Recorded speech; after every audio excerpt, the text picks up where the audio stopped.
রাব্বুল আলামিন যখন মানুষ সৃষ্টি করবেন, জমিনের ভিতরে খলিফা প্রতিনিধি তৈরি করবেন, ফেরেশতাদেরকে নিয়ে একটা বৈঠকশালা, একটা পরামর্শশালা আয়োজন করলেন। আল্লাহ রাব্বুল আলামিন ফেরেশতাদেরকে নিয়ে ডেকে বললেন, ও ফেরেশতারা, ওয়াইয ক্বালা রাব্বুকা লিল মালাইকাতি ইন্নী জাইলুন ফিল আরদি খলিফা। আল্লাহ রাব্বুল আলামিন বললেন, ও ফেরেশতারা শোনো, আমি জমিনের ভিতরে কিছু প্রতিনিধি বানাবো। তখন কিন্তু ফেরেশতারা আমাদের পক্ষে কথা বলে নাই, পক্ষে কথা বলছে? ফেরেশতারা কিন্তু আমাদের পক্ষে কথা বলে নাই। ফেরেশতারা আল্লাহ রাব্বুল আলামিনকে বললেন, ও রাব্বুল আলামিন কি দরকার? কারণ আমরা তো আপনার প্রশংসা করি, তাসবিহ পড়ি। মানুষ আর কি ইবাদত করে? মানুষ আর কয়বার সেজদা দেয়? মানুষ আল্লাহর ইবাদত কতটুকু করে? এর চেয়ে হাজার হাজার লক্ষ গুণ বেশি ফেরেশতারা করে। কথা বলেন ঠিক কিনা? ঠিক না? এমনও ফেরেশতা আছে সকালবেলা সেজদায় পড়ে, আর সন্ধ্যার সময় মাথা উত্তোলন করে, আবার সন্ধ্যার সময় সিজদায় পড়ে, আবার সকালবেলা মাথা উত্তোলন করে। আর আমরা এমন মানুষ, মসজিদে আসর, মাগরিব, জোহর, এশা, ফজর যখন নামাজ পড়তে যায়, ইমাম সাহেব আল্লাহু আকবার বলে, সূরা ফাতিহার সাথে সূরা মিলাইয়া লম্বা সূরা যখন তেলাওয়াত করে, পিছনে বৈশা কাশি। ইমাম সাহেব যখন রুকুতে যায়, 3 তাসবির পরিমাণে যদি 5 তাসবিহ পড়ে, তখন কাশি দেয় কিনা? কথা বলেন।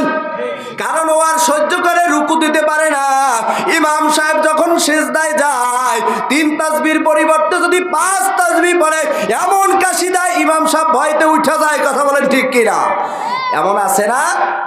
তারপরেও ওই ফেরেশতাদের সেজদার চেয়ে, ফেরেশতাদের ইবাদতের চেয়ে বান্দার ইবাদত আল্লাহর কাছে বেশি মজা। চিল্লায় বলি সুবহানাল্লাহ। আল্লাহর কাছে কি বেশি মজা? ফেরেশতারা আমাদের বিরোধিতা করে, বললেন, রব্বুল আলামিন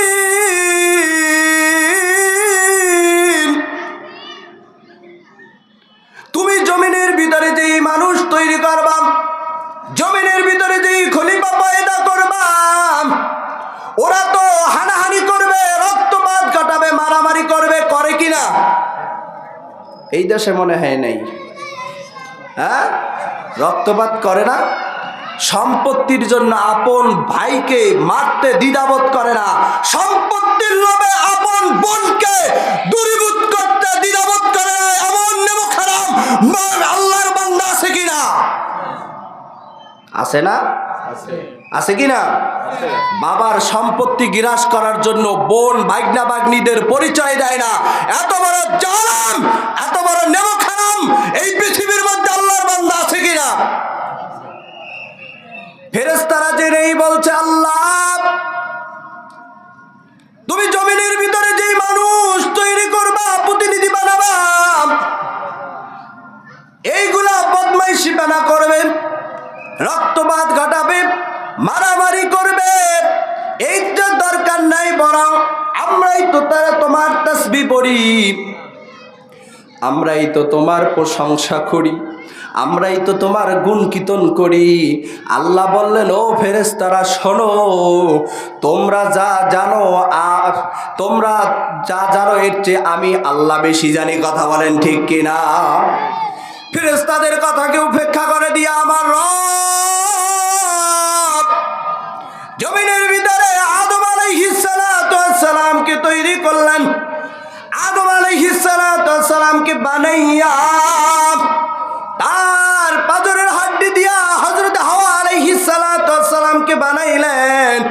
আর আল্লাহ সূরা নিসার ভিতরে জানায় দিলেন, ও পৃথিবীবাসী শোনো, বাচ্চা রিজালান কাসীরা ওয়া নিসা ওয়াত্তাকুল্লাহ। আমি জমিনের ভিতরে অসংখ্য নারী পুরুষ ছড়ায় দিলাম। না শুধু আদম আর হাওয়া? শুধু আদম আর হাওয়া? হ্যাঁ, এখন বাংলাদেশি প্রায় 17 থেকে 18 কোটি মানুষ, সারা বিশ্বে কোটি কোটি মানুষ। বলেন আল্লাহু আকবার।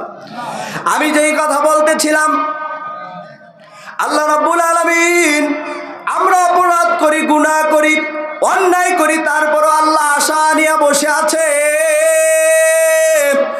আমার বান্দা অপরাধ করার পরেও কখন ক্ষমা চায়, আর আমি ওই বান্দার পিছনের গুনাহগুলো মাফ করে দিব তওবার মাধ্যমে। জোরে বলি সুবহানাল্লাহ। ও নতুন পাড়া ডম্বলপুরবাসী, আজকের এই ময়দানটা একটা গুনাহ মাফের ময়দান। বলি না সুবহানাল্লাহ। গুনাহ মাফের ময়দান না? এখানে গুনাহ না করে কে কে আইছেন একটু হাত তুলে জাগাইয়ে দেখাইতে পারবেন? গুনাহ ছাড়া আইছেন, গুনাহ নাই আপনাদের বস্তার মধ্যে, আমল নামায় গুনাহ নাই? কথা বলেন আছে কি না? আমি আপনাদেরকে বললাম আজকের এই ময়দানটা যুবক ভাইরা আয়োজন করছে, কত পরিশ্রম করে যুবক ভাইরা কত কষ্ট করে টেনশন পেরেশানি নিয়ে বিভিন্ন জায়গায় গিয়া বিভিন্ন লোকদেরকে ধরে এত সুন্দর একটা আয়োজন করলেন, কারণ যাতে করে এই সমাজের ভিতরে আল্লাহর রহমত তৈরি হয় আর আমরা যেন পাক্কা মুমিন মুসলমান হতে পারি, এটাই তো আশা আকাঙ্ক্ষা। কথা বলেন ঠিক কিনা? যদি আজকে এই ময়দানে আপনি ধীরস্থির ভাবে বসে যেতে পারেন, আল্লাহ আপনার গুনাহ ময়দান থেকে মাফ করে দিতে পারে কিনা এ বিশ্বাস নাই? আল্লাহ তো রহমাতাল লিল আলামিন, আল্লাহ রাব্বুল আলামিন দয়ার সাগর।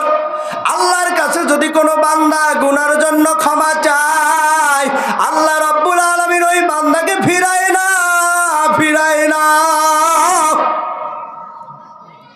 হযরত মূসা আলাইহিস সালাতু ওয়াস সালামের জামানায় বৃষ্টি নাই। মূসা আলাইহিস সালাতু ওয়াস সালামের হেডকোয়ার্টার ছিল তুর পর্বত। কোথায়? তুর পর্বতে গিয়া আল্লাহর কাছে সব আবেদন পেশ করতেন, আল্লাহকে বলতেন, আল্লাহ আমার এই রাজ্যের ভিতরে তো বৃষ্টি নাই।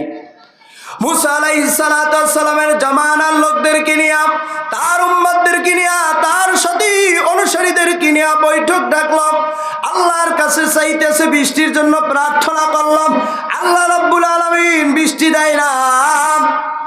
অনেক কান্নাকাটি করার পরে আল্লাহ জানাই দিলেন, ও মূসা শোনো, তোমার ওই যে অনুসারী আর তোমার যে সভা, ওই বৈঠকের মধ্যে একজন লোক আছে গুনাহগার।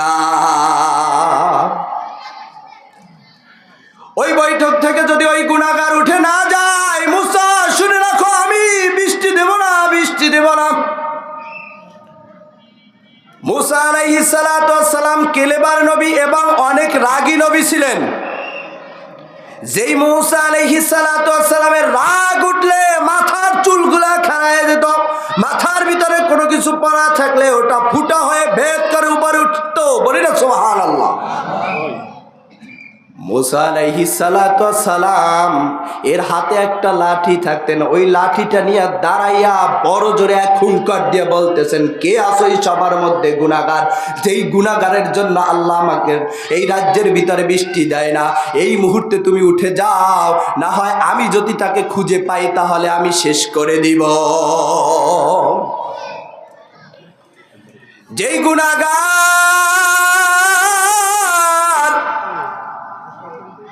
এই কথা শুনে, এই হুঙ্কার শুনে অন্তরের ভিতরে আল্লাহর ভয় তৈরি হয়ে গেল।